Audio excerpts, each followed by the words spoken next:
श्री कृष्ण कन्हैया लाल की जय। श्री निजानंद स्वामी की जय। श्री प्राणनाथ प्यारे की जय। हमारे पुरमान में हक्के केते लिखे कलाम, माशुक मेरा मोहम्मद, आशिक मेरा नाम। आशिक मेरा नाम।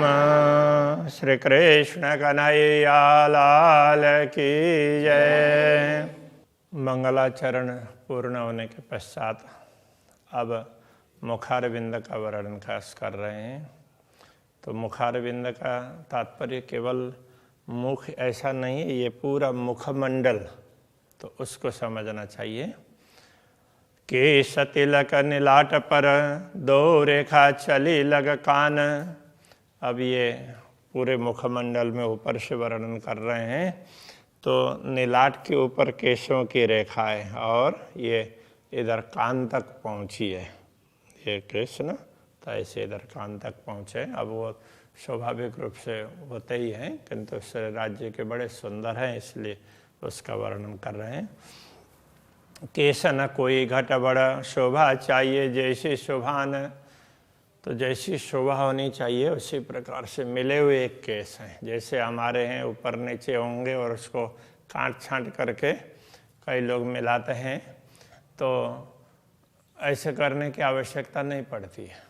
जैसे चाहिए, जैसे शोभा बढ़ती है उस प्रकार के ही हैं। एक श्याम नूर केशन की चली रोशन बांध किनार। तो अब वो केश से भी प्रकाश निकलता है। तो एक तो मुखमंडल में तो ये ललाट का प्रकाश है गौर, और फिर वो केश का कुंतल, संस्कृत में कुंतल भी बोलते हैं, तो उनका है वो श्याम वर्ण का। तो इस तरह के से प्रकाश है। रोशन चली रोशन बांध किनारा, तो दोनों ऐसे किनारे बांध करके तो उसमें उसी हिसाब से तो उससे भी प्रकाश निकलता है। दूजी गौर नीलाट संग, ललाट के साथ ललाट का तो वो प्रकाश से गौर वर्ण का है। तो दोनों मिलते हैं, तो दोनों का किनारा ऐसे घूम करके ऐसे वो मुड़ करके तो आगे जाते हैं। करे जंग जोर अपार, तो परस्पर तो दोनों में अब श्याम वर्ण का प्रकाश ज़्यादा तेज है या गौर वर्ण का, तो ऐसा कह नहीं सकते हैं। तो दोनों बराबर तो एक दूसरे से कंपटीशन करते हुए आगे बढ़ रहे हैं, ऐसा लगता है, ये कहना चाह रहे हैं। शोभा चली आई लवने लग, पीछे आई कान पर होए। ये लवन शब्द है, कहीं शब्दकोश में तो नहीं मिला खास रूप से, किंतु ये परंपरागत कहते आ रहे हैं, कनपटी ऐसा करके कहते हैं। तो ये शोभा ये उसमें कान के पीछे तक और आगे भी, तो दोनों तरफ तो वहाँ तक पहुँचती है। पीछे आई कान पर होए, तो फिर तो वहाँ से कान तक तो ये शोभा पहुँची है। आए मिली दो तरफ की, शोभा कहवे न समर्थ कोय। तो ये दोनों तरफ, तो इधर दाएं साइड में भी और बाएं साइड में भी, दोनों तरफ तो ये शोभा सुंदर रूप से दिखाई देती है। तो ये शोभा ऐसी ही है, ऐसा बोलने में कोई भी समर्थ नहीं है। तो ये बड़ी ही सुंदर शोभा है, देखते जाते हैं तो और ज़्यादा सुंदर दिखाई देने लगती है। याई भात भौ नेत्र संग, करत जंग दो जोर। तो इसी प्रकार भ्रिकुटी है, भौ का तात्पर्य भ्रिकुटी है, आँख के ऊपर की भ्रिकुटी है, वो भी ऐसी उसमें कमान की तरह से है। तो करत जंग दो जोरा, तो दोनों तरफ के, तो उसमें बड़ी सुंदर वो लगती है। तो स्याह उज्ज्वल सरवर दो चली चढ़त टेढ़ी अनि मरोरा। तो जैसे आँख, तो ये आँख का ये भाग है तो इसमें सफ़ेदीपन, और ये भ्रिकुटी का भाग है वो श्याम उसका रंग का है। तो दोनों के वो शोभा दोनों इस तरह से चलती है। स्याह उज्ज्वल सरवर दो, श्याम वर्ण और सफ़ेद वर्ण, काले और सफ़ेद दोनों। तो ये श्याम से भी वो काला ही कहना ठीक रहेगा, काले और सफ़ेद, काला और सफ़ेद रंग का प्रकाश तो साथ साथ चलते हैं। चली चढ़ टेढ़ी अनि मरोरा। अब ये चढ़ती है, चली चढ़ टेढ़ी अनि मरोरा। तो ये ऐसे ऊपर से आकर के यहाँ तक अनि बोलते हैं तीक्ष्ण, तो तीखा भाग बन करके, नोक बन करके तो आगे तक पहुँचती है। दो अनिया भौं केसन की, दोनों तरफ भौएं और केश। तो इधर केश की भी किनारी आती है और इधर भौं की भी किनारी आती है, तो यहाँ थोड़ी सी जगह रहती है। नीलाट तले नयन पर, तो नीलाट से के नीचे आँखों के ऊपर, तो दोनों तरफ की ये वो उसकी, तो ये नीलाट के नीचे दोनों तरफ, नाक के दोनों तरफ, आँख के ऊपर भ्रिकुटी की ये शोभा है। रेखा बाँध चली दो किनारी, आए अनिया मिली बराबर। तो रेखा बाँधी चली दो किनारा, तो वो दोनों किनार के तरफ में वो एक प्रकार से पंक्ति बन करके आगे बढ़ती है, और दोनों के कोने तो ये इधर और इधर दोनों एक जैसे बराबर लगते हैं। आए अनिया मिली बराबर। दो नयन किनारी शोभित, दोनों नयनों के किनारी है दोनों तरफ, वो बड़ी सुंदर शोभा है। घटा बड़ा कोई न केस, तो उसमें केस कम ज़्यादा ऐसे नहीं है आँखों के दोनों तरफ। और ये भ्रिकुटी में भी तो ये दोनों तरफ है, तो वो जैसा चाहिए उसी प्रकार से है। स्याह उज्ज्वल दो लहरता है, कोई दे ना किसी को रेश। तो स्याह तो ये काला रंग और उज्ज्वल सफ़ेद रंग दोनों लड़ते हैं, मतलब दोनों प्रकाश है, मानो परस्पर वो द्वंद्व कर रहे हो ना। तो इस प्रकार से कोई दे न सके किसी को रेश, और किसी को भी वो परास्त नहीं कर पाते। रेश तो उसको वो परास्त करना, उसको किसी को हराना, उस अर्थ में। तिलक नीलाट न किन किया, असल बन्यो रोशन।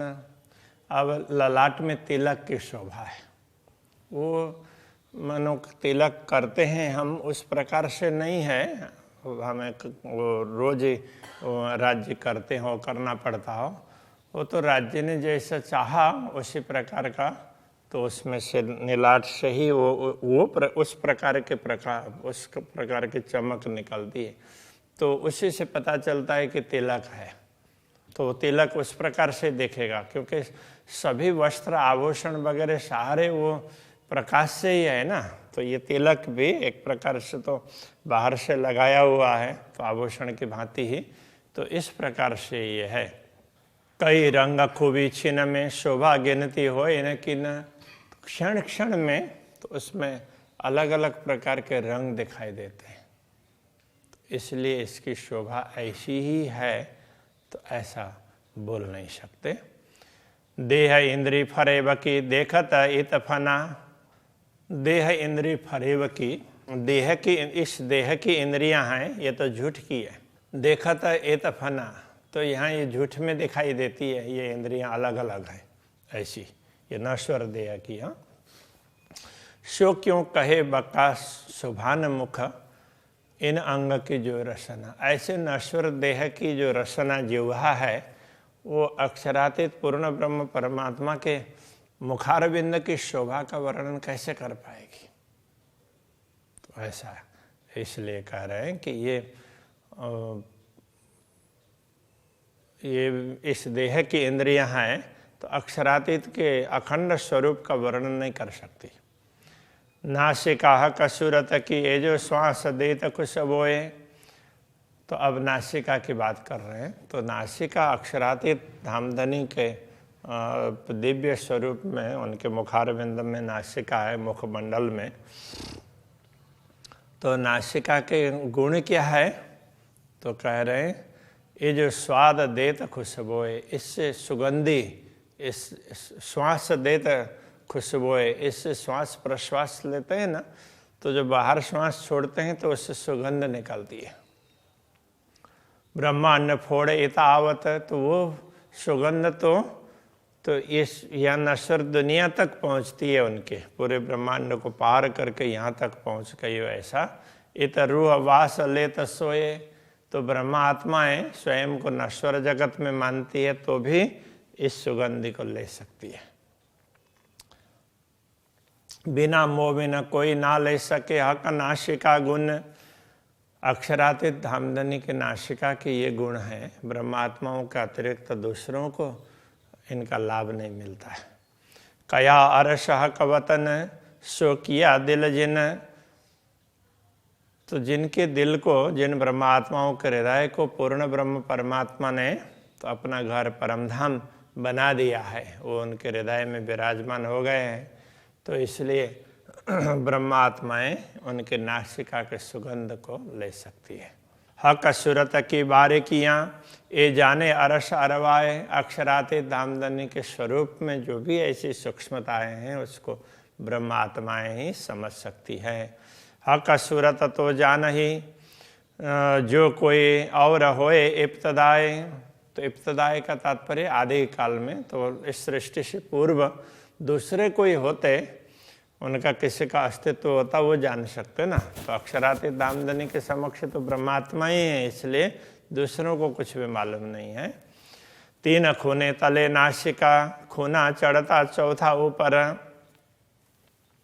तो नासिका में नीचे 3 कोने हैं।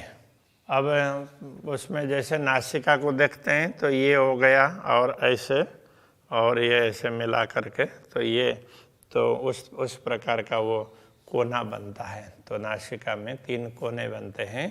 खूना चढ़ता चौथा ऊपर, तो अब ये यहाँ से लेकर के यहाँ ये, और फिर ये एक आ गया, तो एक यहाँ हो गया, इधर ये हो गया, एक इधर हो गया, 3 हो गए। चौथा ये ऊपर जाता है और यहाँ मिलता है, तो वो चौथा।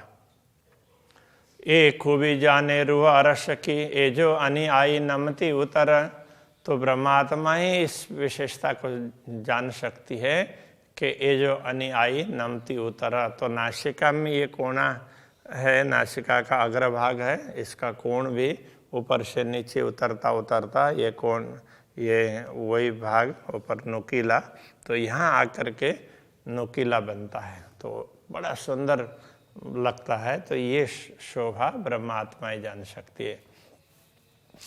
2 छिद्रों के गिरदवाए यूं पाखड़ी फूल कटाव, तो दोनों छिद्र हैं नासिका के, और उसको थोड़ा सा ऐसा करके देखेंगे तो वो आईने में देखना पड़ेगा।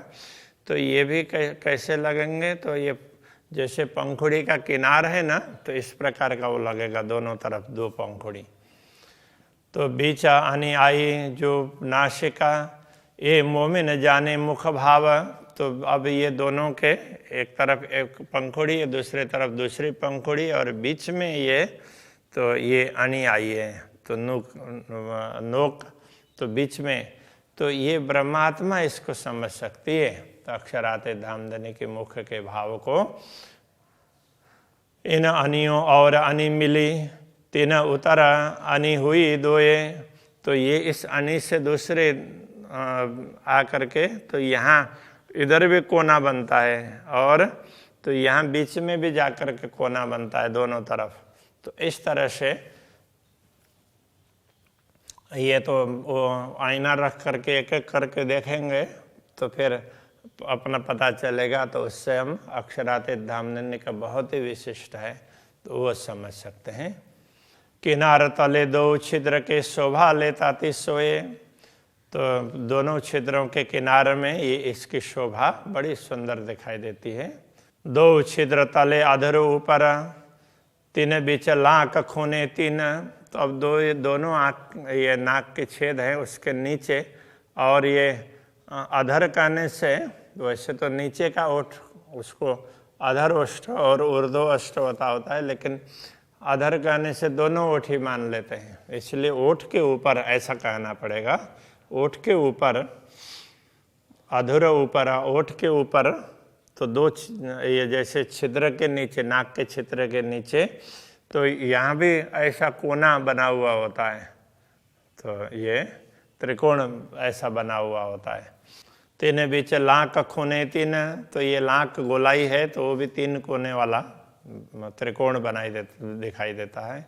सोई शोभा जाने इन अधुर की जो होए मुख हुकुम अधीन, तो इस शोभा को वही ब्रह्मात्माएं समझ सकती है जो अक्षरातीत धामधनी के मुखारविंद से जो आदेश मिलता है उस आदेश का पालन करती है, उसके अधीन होती है, वो ब्रह्मात्मा इस बात को समझ सकती हैं।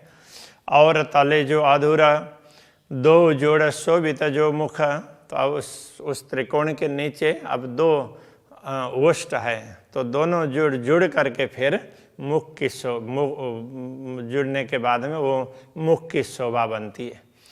रेखा लाल 2 शोभित, और ऐसे जुड़ जाते हैं तो दोनों में वो लाल लाइन ऊपर की और नीचे की लाल लाइन और बीच में भी जुड़ी हुई है, ऐसा लगता है।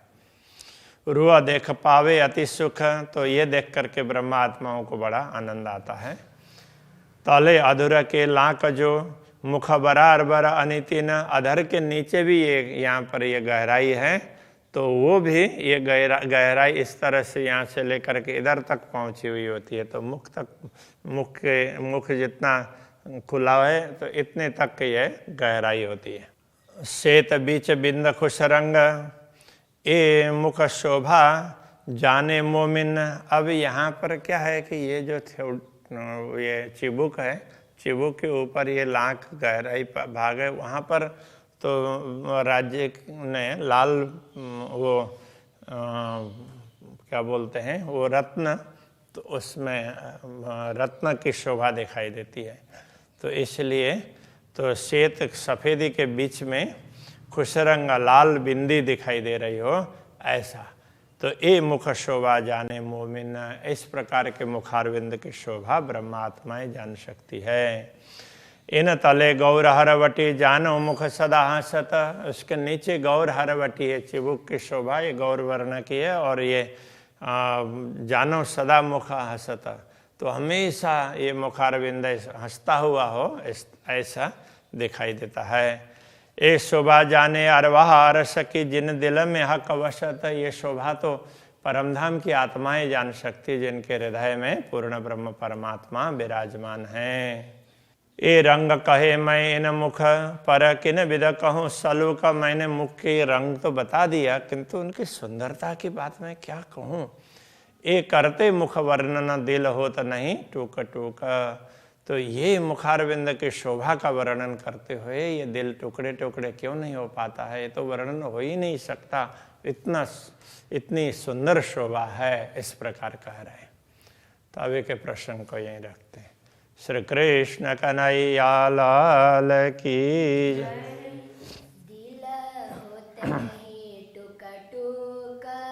दिल होत नहीं टूक टूक, ए रंग कहे मैं इन मुख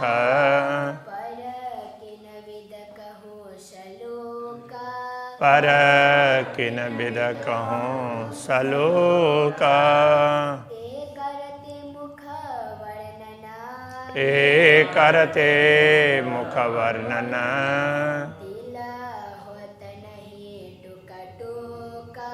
दिल होत नहीं टूक टूका,